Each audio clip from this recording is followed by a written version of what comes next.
Hi, I'm Pamela from Sprite.com, and today I'm going to be showing you how to use our Spinner's Multitool to check your wraps per inch and your twist angle.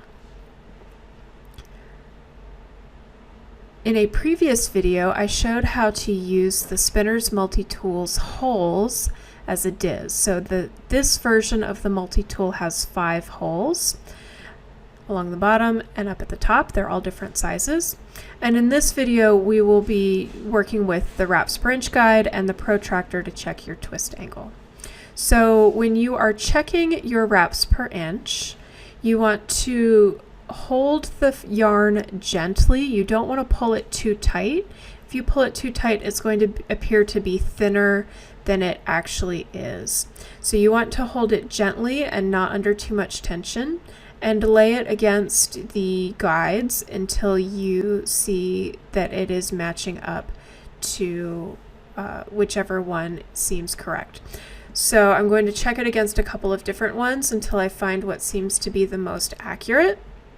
And for me, this one looks like it's coming in at about 26 wraps per inch. So as I spin, I will check every now and then to make sure that I'm getting it at 26 wraps per inch.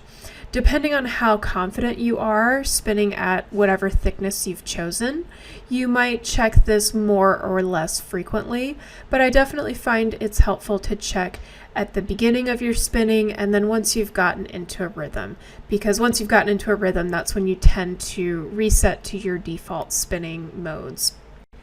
Next, we're going to check our twist angle.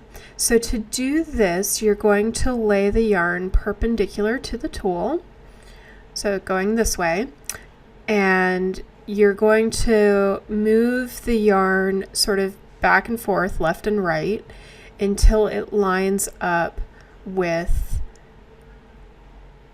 the angle. And this is easiest to do with a yarn that has some variegation in it.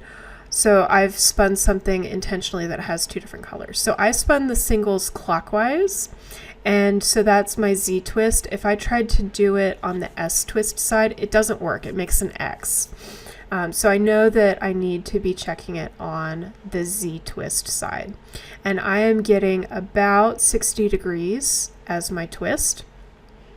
So that's going to be my twist angle. So now I'm going to break the yarn, and I'm going to take a plyback sample. You always want to take your plyback samples from behind the orifice. That gets you the most accurate reading. And I'm just going to break this off. So you can also use your Spinner's Multitool to check your plied yarn. So to check your wraps per inch, it's the same idea. You don't want to pull it too tight because it's going to appear much thinner than it actually is. You want the yarn to be relaxed. And I'm getting a reading here. It seems like 14 wraps per inch is going to be the reading that is most consistent with the yarn that I'm getting. Now remember that when you wash your yarn, it's going to fluff up. So this is not going to be your final measurement on your yarn, but this gives you a good idea to keep you consistent while you're spinning. Now you can also check your twist angle on your ply twist, and so we'll do that again by laying the yarn perpendicular to the tool and moving it back and forth until we get an accurate reading of the twist angle.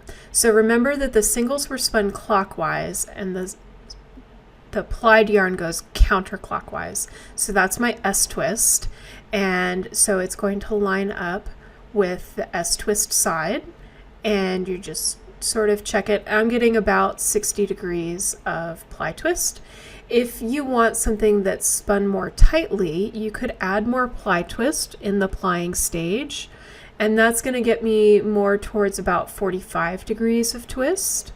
And if you wanted a more softly plied yarn, you would just put less ply twist in, and that gets me closer to about 70 degrees of ply. So remember that you always want to sample your yarns, and the Spinner's Multitool is a great way to help you do that and to maintain consistency while you're spinning.